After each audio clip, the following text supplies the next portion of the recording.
காங்கிரஸ் தலைவர் பதவியிலிருந்து ராகுல் காந்தி விலகினால் அது தற்கொலைக்கு சமம் என்று ராஷ்டிரிய ஜனதா தள தலைவர் லாலு பிரசாத் யாதவ் தெரிவித்துள்ளார். அவ்வாறு அவர் பதவி விலகினால் பாஜகவுக்கு அடிபணிந்து போவதற்கு ஒப்பாகும் எனவும் லாலு தனது டுவிட்டரில் தெரிவித்துள்ளார்.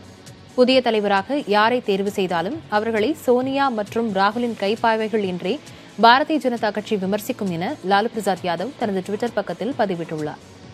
மக்களவைத் தேர்தலில் தோல்வியடைந்த காங்கிரசுக்கு பொறுப்பேற்றுக் கொண்டு விலகுவதாக அக்கட்சியின் தலைவர் ராகுல் அறிவித்ததற்கு லாலு இவ்வாறு பதிவிட்டுள்ளார்.